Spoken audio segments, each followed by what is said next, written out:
اور آپ کو اس آرزو کی تکمیل کے لیے اپنے وطن عزیز کو چھوڑ کر ہندوستان حضرت شیخ علاء الحق والدین گنج نبات کی بافیض بارگاہ میں حاضر ہونے کا حکم دیا۔ ترک وطن۔ تقریباً 10 سال حکومت کرنے کے بعد تخت و تاج اپنے چھوٹے بھائی کے حوالے کر کے 25 سال کی عمر میں روحانی سکون کے حصول اور اسلام کی تبلیغ اور رشد و ہدایت کے لیے اپنے وطن عزیز سے رخصت ہونے کا ارادہ کیا۔ چنانچہ آپ نے اپنی والدہ ماجدہ سے رخصت کی اجازت طلب کی۔ دیندار اور ایثار پسند ماں نے اپنے لخت جگر کا فراق دین کی خاطر گوارا کر لیا اور نہایت خوشی کے ساتھ اجازت مرحمت فرما دی، اور 12,000 کے لشکر کے ساتھ شاہی طز کو احتشام اور روب و ادب کے ساتھ سمنان سے رخصت کیا۔ سمنان کے آخری حدود پہنچتے پہنچتے آپ نے سارے لشکریوں کو واپس کر دیا، اور جس گھوڑے پر خود سوار تھے اس کو ایک فقیر کی نظر کر کے یہ شعر پڑھتے ہوئے پیدل چل پڑے: ترک دنیا گیر تا سلطان شوی، محرم اسرار با جانا شوی۔ خاردار وادیوں، جاگداز راستوں اور سنگلاخ زمینوں کو حضرت خضر علیہ السلام کی رہنمائی میں طے کرتے ہوئے وارد ہند ہوئے۔ ملتان میں شیخ جہانیہ جہاں گشت سے باطنی فیض حاصل کیا، پھر وہاں سے دلی تشریف لائے۔ حضرت شیخ شرف الدین یحییٰ منیری رحمۃ اللہ علیہ کے جنازہ کی امامت۔ دلی میں کچھ روز قیام کے بعد صوبے بہار پہنچے، جہاں مخدوم جہاں حضرت شیخ شرف الدین یحییٰ منیری رحمۃ اللہ علیہ مسند ارشاد پر متمکن تھے، جن کا آفتاب ولایت پوری آب و تاب کے ساتھ جگمگا رہا تھا اور پوری دنیا اکتساب فیض کر رہی تھی۔ جس وقت آپ کا قیام بہار کے قصبہ سلاؤں میں تھا، آسمان فخر و تصوف کا یہ درخشاں آفتاب روپوش ہو گیا اور ان سے اکتساب فیض کا آپ کو موقع نہیں ملا۔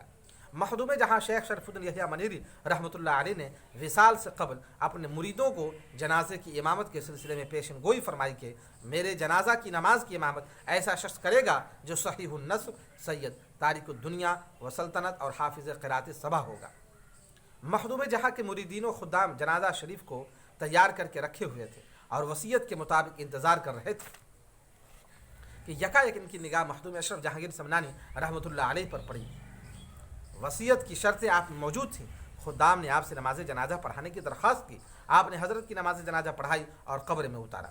تدفین کے بعد خیال آیا کہ شاید میرے مرشد یہی تھے کہ اچانک قلب پر آپ کے مرشد کا روحانی تصرف جاری ہوا اور فرمایا: فرزند، خاطر جمع رکھو، تمہارے پیر مرشد مسند ارشاد پر جلوہ افروز ہیں، اس سے تسکین قلب حاصل ہو۔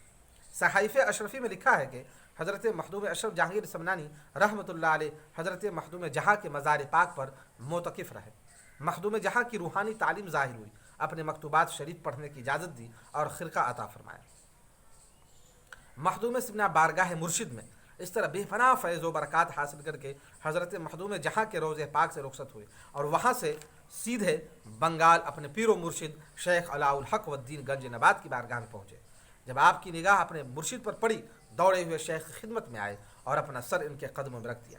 مرشد نے اپنے مرید صادق کو اٹھایا اور سینے سے لگا لیا۔ تسلیم و رضا کی یہی وہ ساعت تھی جس میں تمام اسرار و رموز سے پردہ اٹھا دیا گیا اور معرفت الہی کا وہ جام دیا گیا جو ہر کسی کے لیے عرضہ نہیں ہوتا۔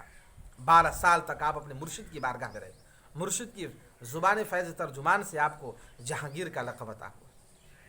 حضرت مخدوم سمنا نے شیخ طریقت کی بارگاہ میں 12 سال رہ کر خدمت کی اور مجاہد و ریاضت اور مرشد کامل کی بافیض نگاہ کے ذریعہ سلوک کے منازل طے کیے۔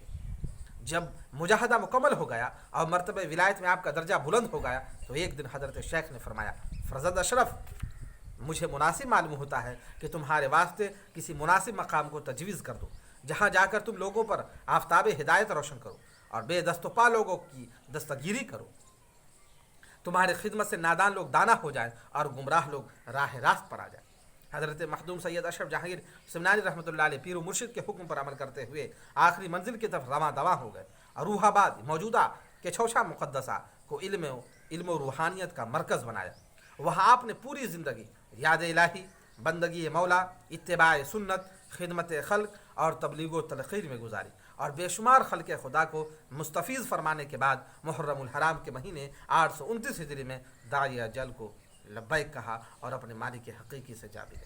انا للہ و انا الیہ راجعون۔ کچھوشا مقدسہ میں آپ کی آخری آرام گاہ، منبع فیوز و برکات اور زیارت گاہ انعام ہے۔